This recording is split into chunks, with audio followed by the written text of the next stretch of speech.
ప్రకాష్ గారు చూశారు కదా ఇవాళ కవిత ప్రెస్ మీట్, ఏమనిపించింది మీకు? చాలా కాలంగానే చెప్తూ వచ్చాను. అంటే మీరు ఆ రోజు స్టూడియోలో ఉన్నారు, నా స్టూడియోలోనే ఉన్నారు. ఆమె ఎయిర్పోర్ట్ నుంచి బయటకు వచ్చి ఆ విధంగా మాట్లాడతలేదని కూడా ఊహించలేదు. చెప్పండి. దీన్ని రెండు భాగాలుగా చేద్దాము. వీళ్ళందరూ ఉన్న టైంలో చెప్పే మాటలు వేరే చెప్తాను. మీరు ఒక్కరు లైవ్ లో పెడితే నేను 1-on-1 గా ఒక 10 నిమిషాలు నేను వేరే చెప్తాను. ఇప్పుడు మీరు ఒక్కలే, మీరు నేను 1-on-1 అనుకోండి, చెప్పండి. లేదు అట్లా చెప్పాను నేను. కానీ ఇప్పుడు డాక్టర్ రామచంద్ర నాయక్ గారు ఉన్నారు. రామచంద్ర నాయక్ గారి భాషలో చెప్తాను, మీరు అర్థం చేసుకోండి. ఈ తెలంగాణలో గాని సమాజంలో గాని పేగులన్నీ పాడైపోయినాయి. లీకీ గట్ అంటారు దాన్ని. లీకీ గట్ అయినప్పుడు ఏమైందంటే అడ్డమైన తిండి తింటే లీకీ గట్ అవుతుంది. ఆ లీకీ గట్ వల్ల ఏమైందంటే మంచి బ్యాక్టీరియా ఆ పోర్స్ నుంచి బయటకు వచ్చి రెండు మంచి బ్యాక్టీరియాలు కొట్లాడుకొని మన శరీరాన్ని గుల్ల చేస్తా ఉంటాయి. మన శరీరాన్ని పనికి రాకుండా చేస్తే ఆటో ఇమ్యూన్ డిసీజ్ అంటాం కదా, దానికి మందు కూడా ఉండదు. డాక్టర్ల దగ్గర పోతే ఇది ఆటో ఇమ్యూన్ డిసీజ్, మీరు అనుభవించాల్సిందే అంటారు. ఇవాళ తెలంగాణ సమాజానికి ఒక ఆటో ఇమ్యూన్ డిసీజ్ పట్టుకున్నది. దాని మూలం ఏంటంటే ఆగం, బట్టే ఆగం. ఎండ్ రిజల్ట్ ఏంటనేది ఎవ్వడు ఆలోచించాడు. మా ఇన్నాను ఉన్నాడు అక్కడ. అస్తిత్వం అంటే ఏందో ఇన్నాను తెలుసు. అయితే ఈ ఆవేశము, ఈ ఆగం అనేది మనల్ని మనం సర్వనాశనం చేసుకుంటున్నాం. ఇవాళ తెలంగాణ అస్తిత్వం ప్రమాదంలో ఉన్నది. కృష్ణా గోదావరి జలాలు మనం ఏదైతే సాధించాలనుకున్నామో అవన్నీ కూడా మనకు దక్కకుండా పోతున్నాయి. తల్లిని చంపి బిడ్డనిచ్చిందన్న ఆయన ప్రధానమంత్రిగానే ఉన్నాడు. పక్క రాష్ట్ర ముఖ్యమంత్రి తెలంగాణ అడ్డుకున్న ఆయన పరోక్ష పాలన సాగిస్తున్నాడు. అక్కడ ఆ కుటుంబంలో ఉన్న కవిత గారికి పట్టదు, అది ఇక్కడ బయట ఉన్న మనకు పట్టదు. తెలంగాణను ఏం చేయాలనుకుంటున్నాం అందరం కలిసి? ఏది పడుతుంది మాట్లాడు. ఎండ్ రిజల్ట్ ఏంటి మనం మాట్లాడే దాని వల్ల? కేసీఆర్ పనికిరాడు, కాంగ్రెస్ పనికిరాదు, బీజేపీ పనికిరాదు. ఎవడ రావాలి మన? రేపు ఎవడ వెళ్ళాలి మనల్ని? ఏదైనా ఉందా? ఆడ స్పేస్ ఉందా మనల్ని? కొత్త పార్టీ స్పేస్ ఉందంటారు గాదయ్య గారు. కొత్త పార్టీ స్పేస్ ఒకసారి చరిత్ర గురించి జ్ఞాపకం చేయాలి. చెన్నారెడ్డి లాంటి డైనమిక్ లీడరే 3 సార్లు పార్టీ పెట్టి ఎందుకు పనికి రాకుండా వేయండి. స్పేస్ ఎక్కడ ఉంటది? సెంటిమెంట్ ఉంటే స్పేస్ ఉంటది. ఆనాడు తెలుగు జాతి ఆత్మగౌరవం సెంటిమెంట్, ఇన్నన్న లేపిన తెలంగాణ వాదం సెంటిమెంట్. ఇవాళ ఎక్కడ సెంటిమెంట్ ఎక్కడన్నది? ఇవాళ అంతా అవకాశవాదం కదా.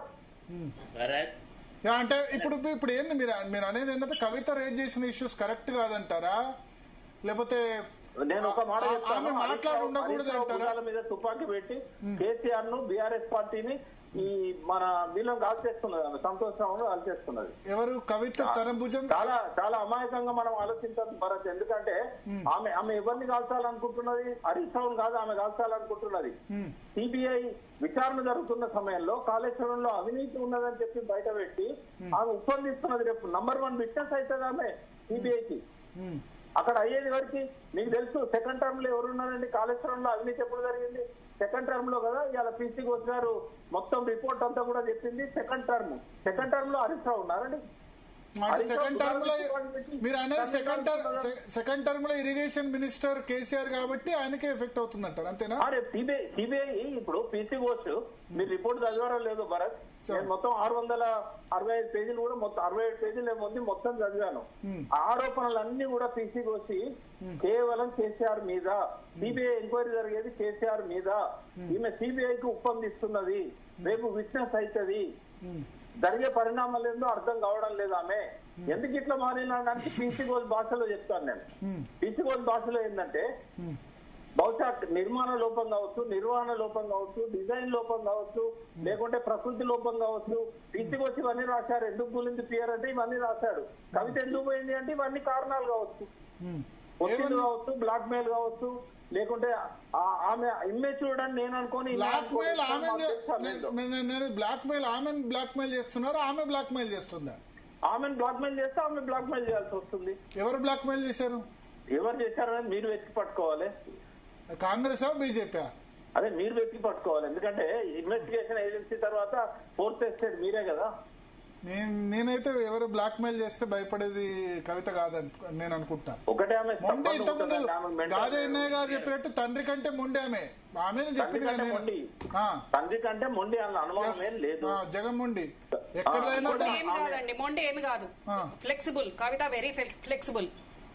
ఫ్లెక్సిబుల్ అయితే రాజకీయాలకు రాకముందు రమ్యక్క, రాజకీయాలకు రాకముందు ఆమె ఫ్లెక్సిబుల్. రాజకీయాల్లోకి వచ్చినాక ఆమె అనుకున్న పట్టు విడవదు. మీరు మీ కుటుంబం గురించి తెలుసు. కొన్నిసార్లు ఆమె పర్సనల్ లైఫ్ లో కేసీఆర్ మాట విన్నది. కానీ రాజకీయాలకు వచ్చినాక ఆ గ్యాప్ చాలా పెరిగిపోయింది కేసీఆర్ గారికి ఉన్న అన్న ప్రకాష్ అన్న గారు నన్ను ఒక్క నిమిషం మాట్లాడనియండి. మీరు అన్నట్టు నేను గాని కవిత